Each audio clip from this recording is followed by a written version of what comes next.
मुहतरम नाज़रीन, अस्सलामु अलैकुम वरहमतुल्लाहि वबरकातुहू। मैं ज़ुबैर हाशमी फ़रमान ए इलाही में आप सभी नाज़रीन का तहदिल से खैर मक़दम करता हूँ। नाज़रीन, कल हमने सूरह माइदा की आयत नंबर 54 से 64 तक तिलावत और उसका तर्जमा सुनने का शर्फ़ हासिल किया। आज हम अपने इस एपिसोड में सूरह माइदा की आयत नंबर 65 से 77 तक तिलावत और उसका तर्जमा सुनने की सआदत हासिल करेंगे।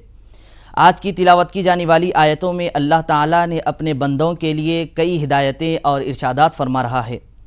नाज़रीन, आज की तिलावत की जाने वाली आयत नंबर 67 पर मुलाहिज़ा फ़रमाए, जिसमें अल्लाह ने ये इरशाद फरमाया है कि ए रसूल अकरम सल्लल्लाहु अलैहि वसल्लम, अल्लाह ताला ने आपको लोगों के शर से महफूज रखेगा।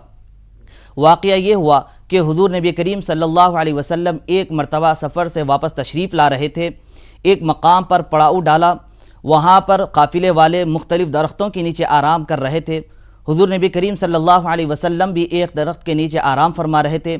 आपने अपनी तलवार दरख्त से लटका दी तो फ़ौरन एक शख्स आया और आकर उसने अपने हाथ में तलवार ले ली और हुज़ूर अकरम सल्लल्लाहु अलैहि वसल्लम से ये कहने लगा कि अब आप बतलाइए कि मुझसे आपको कौन बचाएगा।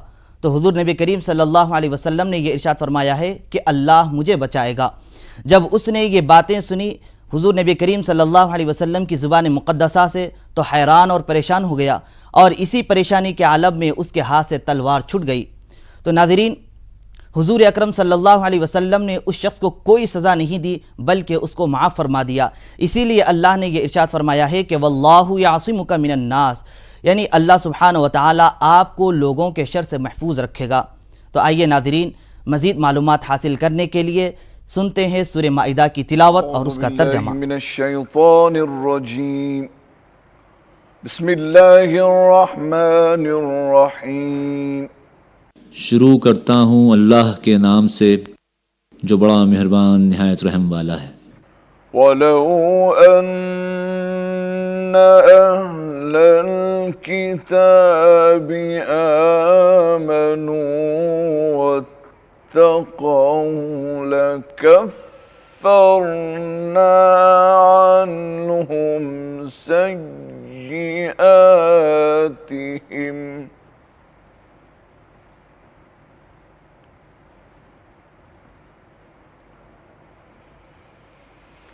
वत्तक़ौ लकफ़्फ़रना अन्हुम सय्यिआतिहिम वलअदख़लनाहुम जन्नातिन नईम।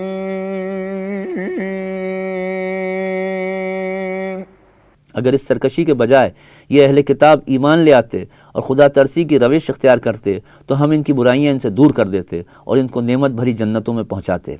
वलौ अन्नहुम अक़ामुत्तौरात वल इंजील वमा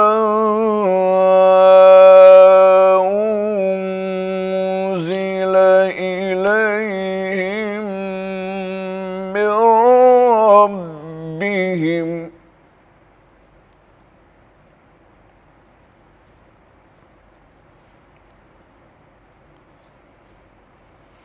वमा उन्ज़िल इलैहिम मिन रब्बिहिम लअकलू मिन फ़ौक़िहिम वमिन तहति अर्जुलिहिम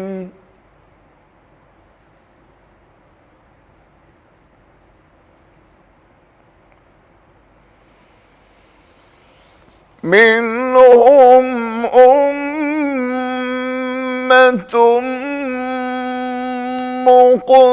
मुक़तसिदतुन व कसीरुम मिनहुम सअ मा यअमलून। काश इन्होंने तौरात और इंजील और उन दूसरी किताबों को कायम किया होता जो इनके रब की तरफ से इनके पास भेजी गई थीं। ऐसा करते तो इनके लिए ऊपर से रिस्क बरसता और नीचे से उबलता। अगरचे इनमें कुछ लोग अच्छे भी हैं, सीधे रास्ते पर भी हैं, लेकिन इनकी अक्सरियत सख्त बदअमल है। يا أيها الرسول بلغ ما أنزل إليك من ربك وإن لم تفعل فما بلغت رسالته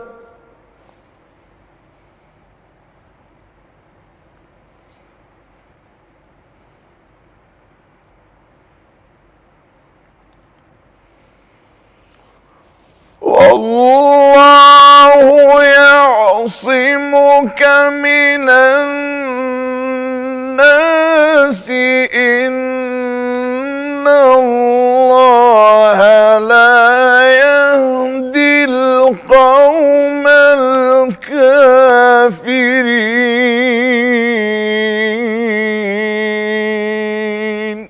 ऐ पैगंबर, जो कुछ तुम्हारे रब की तरफ से तुम पर नाजिल किया गया है वो लोगों तक पहुंचा दो। अगर तुमने ऐसा न किया तो उसकी पैगंबरी का हक़ अदा न किया। अल्लाह तुमको लोगों के शर से बचाने वाला है। यकीन रखो कि वो कुफ़ार को तुम्हारे मुकाबले में कामयाबी की राह हरगिज़ न दिखाएगा। قل يا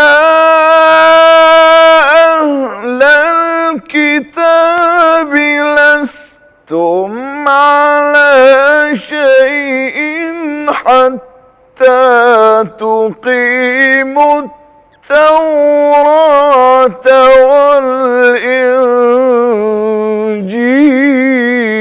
والإنجيل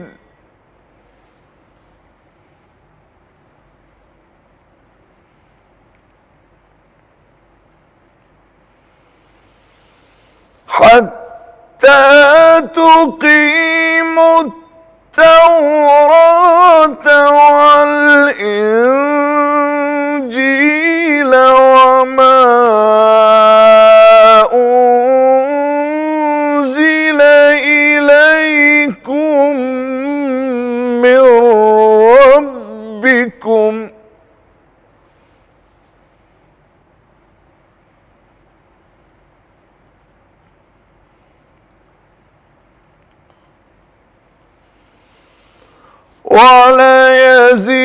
وليزيدن كثيرا منهم ما أنزل إليك من ربك طغيانا وكفرا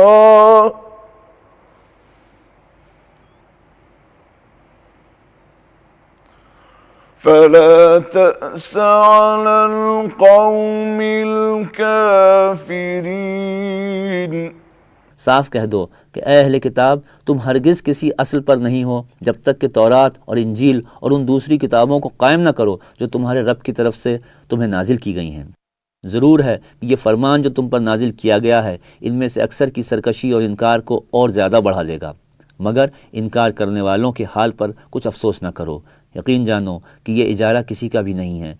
सूरह माइदा की तिलावत और उसका तर्जमा जारी रहेगा। यहाँ हम लेते हैं एक छोटा सा वक्फ़ा। वक्फ़े के बाद आप सभी का फिर से खैर मक़दम है। नाज़रीन, हज़रत ईसा अलैहिस्सलाम अल्लाह के नेक बंदे और नबी थे और आपकी वालदा हज़रत मरियम अलैहिस्सलाम ये भी एक नेक बंदी थी। इन दोनों को अल्लाह के साथ शरीक ठहराना ये बिल्कुल गलत बात है। जैसा कि ख़ुद हज़रत ईसा अलैहिस्सलाम ने इरशाद फरमाया है कि इन्नी अब्दुल्लाह, बेशक मैं अल्लाह का बंदा हूँ। आतानी अल किताब व जअलनी नबिय्या, अल्लाह ने मुझको किताब अता फरमाई है और मुझको नबी बनाया है। तो नाज़रीन, इससे ये बात वाज़ेह हो जाती है कि हज़रत ईसा अलैहिस्सलाम को अल्लाह के साथ शरीक ठहराना नहीं चाहिए। चलिए आइए नाज़रीन, इसके मुताल्लिक़ मज़ीद मालूमात हासिल करने के लिए शामिल हो जाते हैं सूरह माइदा की तिलावत और उसके तर्जमे के साथ।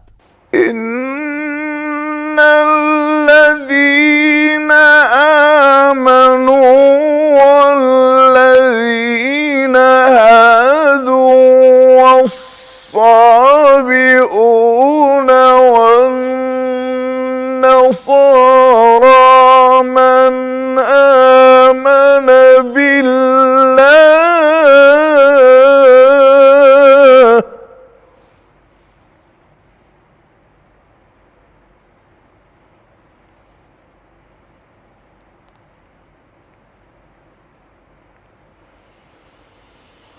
من آمن بالله واليوم الآخر وعمل صالحا فلا خوف عليهم ولا هم يحزنون. مسلمان ہوں یا یہودی، صابی ہوں یا عیسائی، جو بھی اللہ اور روز آخرت پر ایمان لائے گا اور نیک عمل کرے گا، بے شک اس کے لیے نہ کسی کا خوف ہے نہ کوئی رنج ہے۔ لقد أخذنا ميثاق بني إسرائيل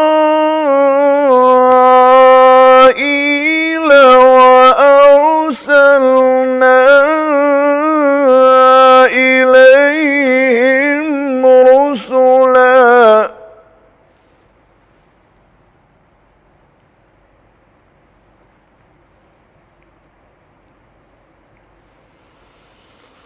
كلما جاءهم رسول بما لا تهوى أنفسهم فريقا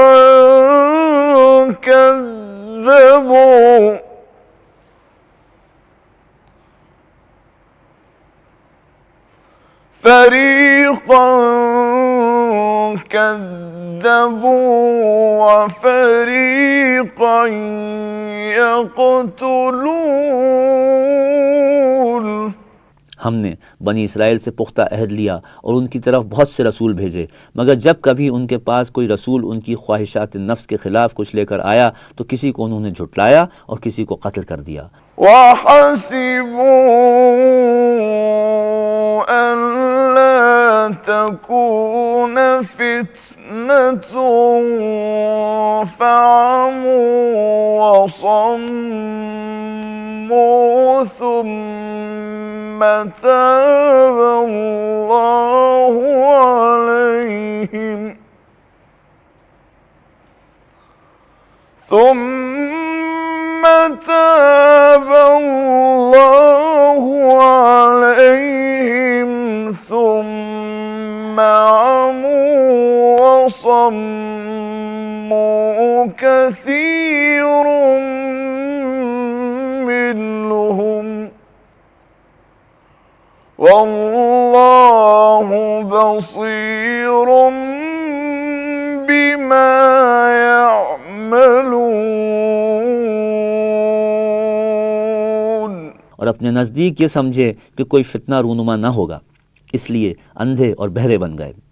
پھر اللہ نے انہیں معاف کیا تو ان میں سے اکثر لوگ اور زیادہ اندھے اور بہرے بنتے چلے گئے۔ اللہ ان کی یہ سب حرکات دیکھتا رہا ہے۔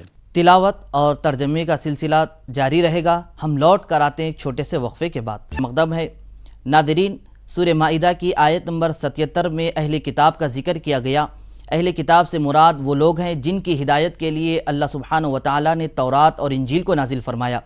بعد میں لوگوں نے ان دو کتابوں میں تبدیل و تحریف کرتے چلے گئے تو اللہ نے ہمیشہ کے لیے قرآن پاک کو نازل کیا جس کا حکم ہمیشہ رہے گا۔ تو آئیے ناظرین، اور معلومات حاصل کرنے کے لیے سنتے ہیں سورہ مائدہ کی آج کی باقی آیتوں کی تلاوت اور اس کا ترجمہ۔ لقد كفر الذين قالوا إن الله هو المسيح ابن مريم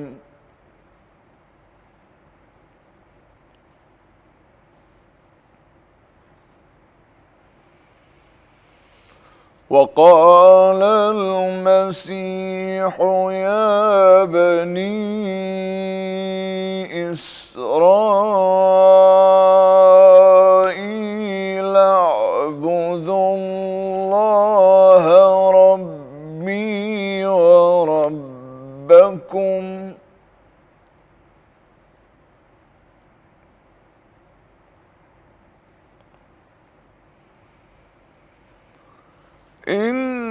إنه من يشرك بالله فقد حرم الله عليه الجنة ومأواه النار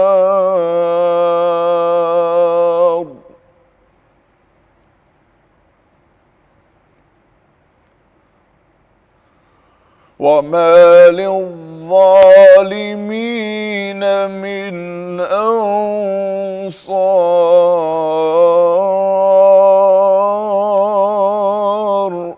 यकीनन कुफ्र किया उन लोगों ने जिन्होंने कहा कि अल्लाह मसीह इब्न मरियम ही है, हालांकि मसीह ने कहा था, ऐ बनी इसराइल, अल्लाह की बंदगी करो जो मेरा रब भी है और तुम्हारा रब भी. जिसने अल्लाह के साथ किसी को शरीक ठहराया उस पर अल्लाह ने जन्नत हराम कर दी और उसका ठिकाना जहन्नुम है, और ऐसे जालिमों का कोई मददगार नहीं. لقد كفر الذين قالوا إن الله ثالث ثلاثة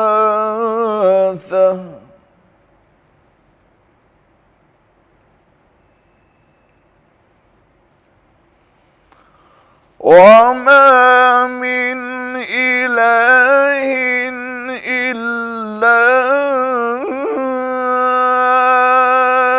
إله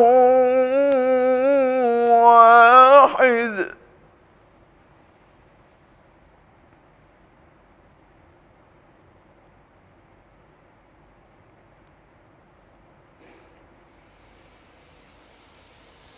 وإن لم ينتهوا عما يقولون ليمسن الذين كفروا منهم عذاب أليم. यकीनन कुफ्र किया उन लोगों ने जिन्होंने कहा कि अल्लाह तीन में का एक है, हालांकि एक खुदा के सिवा कोई खुदा नहीं है. अगर ये लोग अपनी इन बातों से बाज ना आए तो इनमें से जिसने कुफ्र किया है उसको दर्दनाक सज़ा दी जाएगी. أفلا يتوبون إلى الله ويستغفرونه والله غفور رحيم.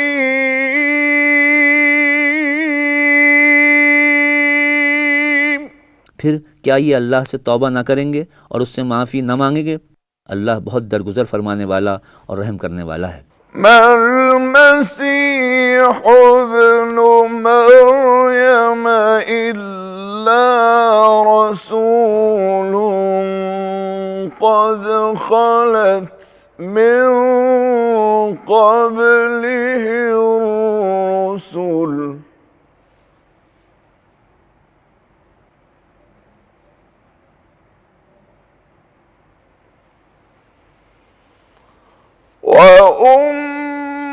وأمه صديقة كانا يأكلان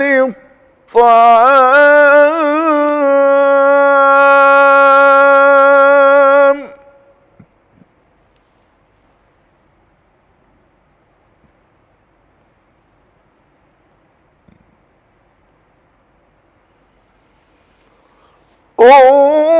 انظر كيف نبين لهم الآيات ثم انظر أنا يؤفكون. मसीह इब्न मरियम इसके सिवा कुछ नहीं कि बस एक रसूल हैं. उनसे पहले और भी बहुत से रसूल गुजर चुके थे. उनकी माँ एक रास्तबाज औरत थी और वो दोनों खाना खाते थे. देखो हम किस तरह उनके सामने हकीकत की निशानियाँ वाज़ेह करते हैं. फिर देखो ये किधर उल्टे फिरे जाते हैं. قل أتعبدون من دون الله ما لا يملك لكم ضرا ولا نفعا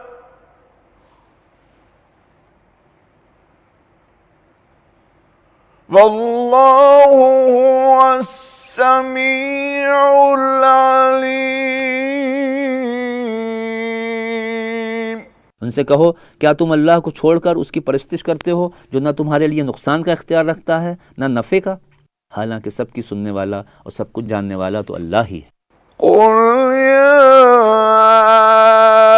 أهل الكتاب لا تغلوا في دينكم غير الحق ولا تتبعوا أهواء قوم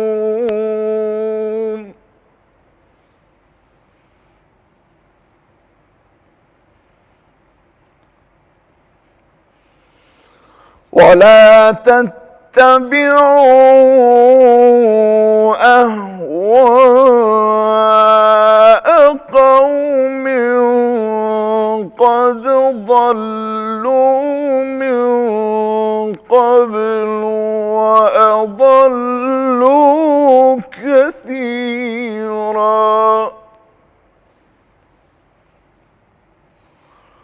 وأضلوا كثيرا وضلوا عن سواء السبيل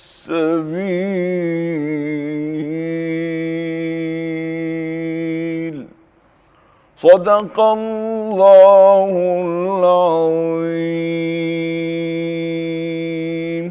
کہہ دو اے اہل کتاب، اپنے دین میں ناحق غلو نہ کرو اور ان لوگوں کے تخیلات کی پیروی نہ کرو جو تم سے پہلے خود گمراہ ہوئے اور بہتوں کو گمراہ کیا اور سوا اس سبیل سے بھٹک گئے۔ اللہ سبحانہ و تعالیٰ سے دعا ہے کہ ہم تمام کو اس کے ارشادات پر اچھے انداز میں عمل کرنے کی توفیق نصیب فرمائے۔ انشاءاللہ کل دوبارہ اسی وقت سورہ مائدہ کی تلاوت اور اس کے ترجمے کے ساتھ حاضر رہیں گے۔ تب تک کے لیے ہمیں اور ہماری پوری ٹیم کو اجازت دے۔ خدا حافظ۔